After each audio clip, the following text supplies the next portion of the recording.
le Japon.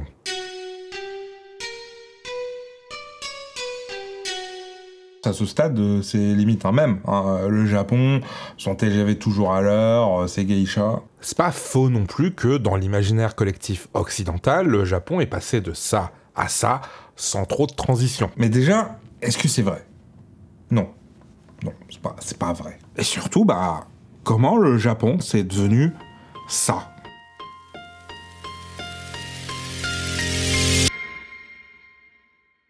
Pour comprendre comment le Japon est devenu numéro uno sur la technologie, on va commencer là. Le Japon sort perdant de la Seconde Guerre mondiale, et comme tous les perdants, les Japonais n'ont pas trop leur mot à dire sur la manière dont les choses vont se passer. Les États-Unis vont tout simplement foutre le pays sous tutelle. Genre, le dirigeant du Japon de fin 45 à 1949, c'est lui, le général Douglas MacArthur, le commandeur suprême du Japon, donc. J'adore ce genre de titre. Genre, on dirait que c'est un enfant qui l'a trouvé. Tu sais, en mode, le turbo méga giga ultra commandeur de la galaxie de la Creuse. Du coup, les États-Unis, va leur filer une constitution à l'occidentale, réorganiser le gouvernement et leur interdire d'avoir une armée. Faut savoir que la majorité de l'industrie japonaise à ce moment était au service de l'armée, justement. Sans elle, il y a beaucoup moins de taf dans le pays qui, de toute façon, est en ruine. En 1945, le Japon est un pays pauvre. Et pour éviter que les Japonais ne se tournent vers le communisme qui leur promettrait plus d'égalité sociale, le gouvernement états-unien va injecter masse de thunes dans la société japonaise.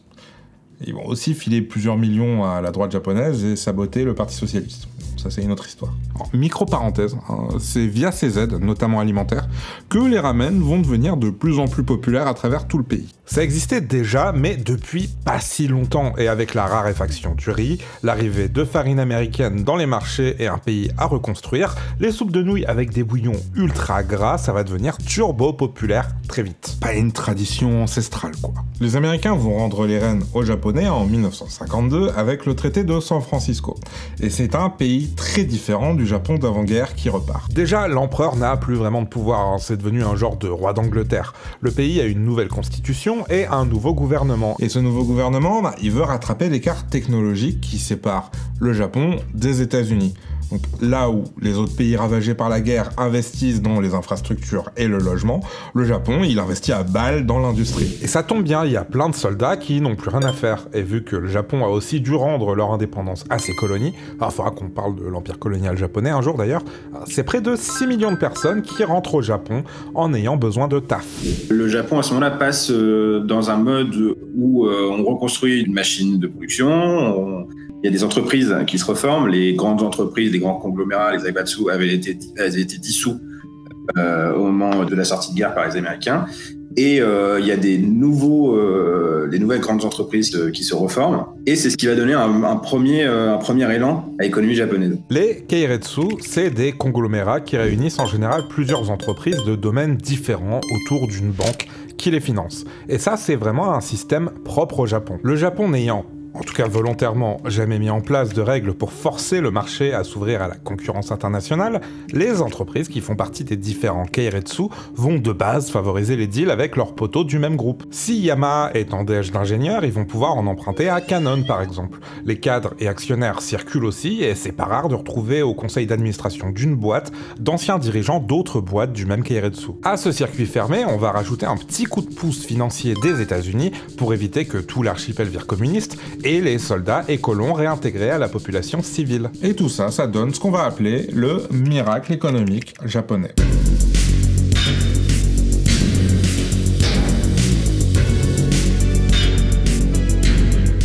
Et c'est comme ça qu'en l'espace de 40 ans, on est passé de ça à ça.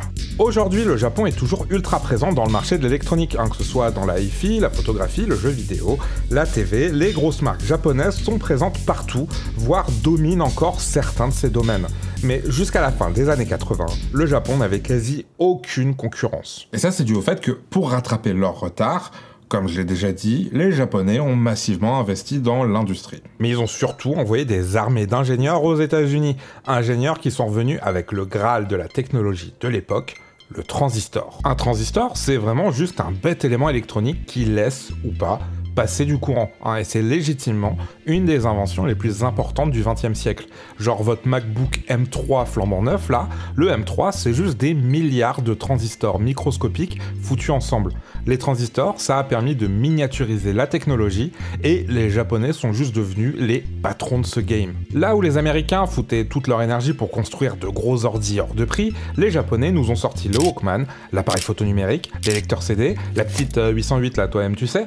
Bref, la grosse majorité des changements technologiques de la deuxième moitié du XXe siècle sont associés au Japon. Ah, et la robotique aussi, tant que j'y pense. Non, parce que si aujourd'hui, quand on parle de robots, on pense Boston Dynamics, bah en fait, dès les années 70, les Japonais sont rentrés dans le game et ont constamment repoussé les limites du domaine jusque dans les années 1990. Et tout ça, bah, c'était en grande partie grâce au système des Keiretsu, hein, du fait qu'il facilite de ouf les deals entre les sociétés japonaises. L'idée, ça va être de pouvoir commercialiser très rapidement des nouvelles versions de tel ou tel produit. Pour les montres, par exemple, alors on invente la montre à quartz, et ensuite on va ajouter un chronomètre dessus, et ensuite on va ajouter telle fonctionnalité, etc. Et tous les ans, le but, c'est d'innover le plus vite possible pour être toujours au top de l'innovation et pas être rattrapé par les autres. Et ça va bien fonctionner parce qu'en plus, la main-d'œuvre à ce moment-là n'est pas chère, et donc ça s'exporte bien au prix de conflits commerciaux avec l'Europe et les États-Unis. Bref, le Japon était effectivement un parangon de modernité et de futurisme. Après, j'ai dit « était parce que toutes les bonnes choses ont une fin. Et ici, le miracle économique a pas duré. Ils ont pris un sacré coup de frein avec la crise pétrolière des années 70 pour s'arrêter au début des années 1990. La bulle économique a éclaté et la dette a explosé, mais genre vraiment salement quoi. À partir de la fin des années 1990, le gouvernement a commencé à réduire les taux d'intérêt sur les prêts de la Banque centrale du Japon pour encourager les investissements, mais ça n'a pas vraiment marché. Le pays n'a absolument eu aucune croissance économique pendant près de 25 ans. Et bon, là, ils ont dû mettre fin au gel des taux. Résultat, c'est le sbeul, hein, on va pas se mentir. Ils se prennent une giga-inflation de l'espace dans la tronche. Et le gouvernement japonais, c'est le gouvernement le plus endetté du monde. Il y a une génération qui a été un peu sacrifiée, de diplômés dans les années 90, qui n'ont pas pu trouver de boulot.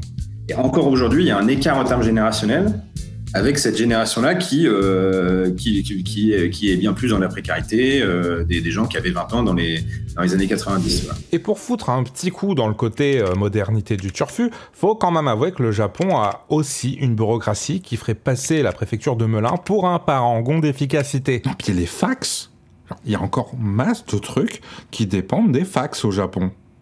C'est complètement zinzin.